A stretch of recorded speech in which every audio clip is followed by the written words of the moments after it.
May mga lugar sa mundo na hindi dapat tinatawag sa pangalan. At may mga lugar na wala talagang pangalan dahil hindi sila para sa tao. Sa hilagang bahagi ng isang lumang kagubatan sa Europa, may lupain na hindi makikita sa mapa. Tinatawag ito ng mga matatanda bilang Harrowwind, taong 1891. Isang grupo ng mga explorer ang naglakbay upang tuklasin ang isang bahagi ng kagubatan na matagal nang iniiwasan ng mga lokal. Pinangunahan sila ni Dr. Elias Varnholt, isang historian na naniniwala sa lost civilizations. Ayon sa mga tala, may nakita kaming mga bato na kaayos sa bilog. Hindi ito gawa ng kalikasan. Sa gitna ng bilog, may ukit. Hindi ito Latin, hindi rin ito kilalang wika. Pero ang mas nakakabahala, parang gumagalaw ang simbolo kapag tinititigan mo ng matagal. Sa ikapitong gabi ng kanilang pananatili, may narinig silang tunog, hindi hayop, hindi hangin, kundi sabay-sabay na bulong, parang maraming tao na nagsasalita sa ilalim ng lupa. Natagpuan nila ang isang hukay, malalim, bilog, at tila sadyang ginawa. Sa ilalim nito, may mga buto, pero hindi tao, hindi rin hayop, parang halo ng dalawa. Doon nila nakita ang unang babala, "Do not complete the circle." Pero huli na, nagawa na nila. Ayon sa journal ni Elias, nang makumpleto ang simbolo na tumigil ang hangin, ang mga ibon na wala. At ang dilim do parang naging mas malalim, may isang miyembro ng grupo, si Ana, ang biglang nagsalita. Pero hindi niya boses iyon, mas mababa, mas luma. "Kayo ang nagbukas, kayo ang magiging daan." Isa-isa silang nawawala.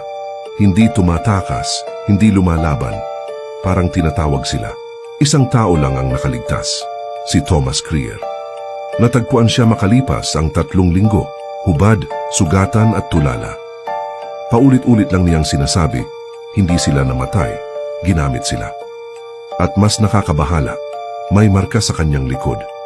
Isang simbolo na eksaktong pareho sa nakita nila sa bato. Ang buong insidente ay itinago ng gobyerno. Tinawag nila itong The Harrowwind Containment. Ang lugar ay sinunog, tinabunan, binura sa mapa. Pero may isang bagay na hindi nila nawasak, ang bilog. Dahil ayon sa mga eksperto, hindi ito gawa sa bato. Ito ay bahagi ng lupa mismo. Hindi ito baryo, hindi ito bayan. Isa itong hiwa sa realidad. At doon, nagsimula ang sumpa. Lumipas ang halos isang siglo. Isang grupo ng mga estudyante ang nagcamping sa parehong kagubatan. Hindi nila alam kung saan sila napunta. Nakahanap sila ng clearing at sa gitna nito, isang bilog ng bato. Parehong simbolo, parehong pakiramdam, parang may nakatingin kahit wala kang nakikita. Isa sa kanila ang nagbiro. What if gawin natin yung ritual? Tumawa sila. Pero ginawa nila. Isang videotape ang natagpuan matapos ang insidente.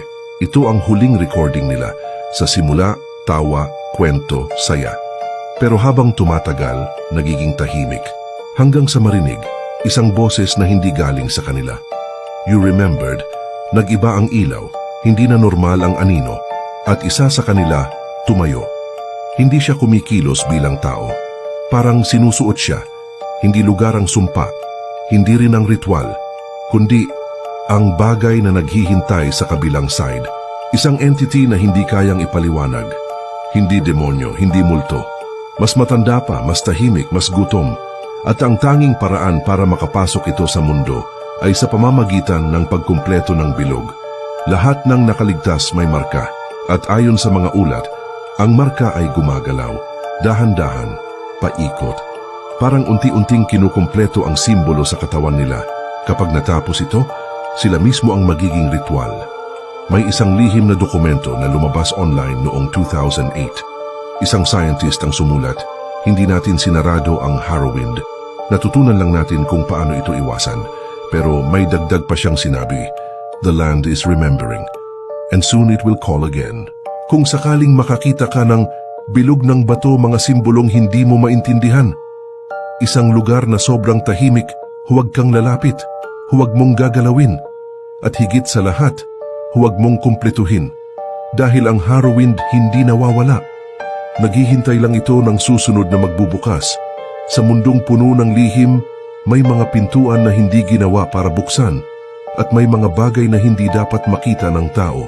Ang Harrowwind ay hindi alamat. Hindi rin ito simpleng kwento, ito ay paalala na may mga sinaunang puwersa na kahit ang lupa mismo ay hindi kayang itago magpakailanman.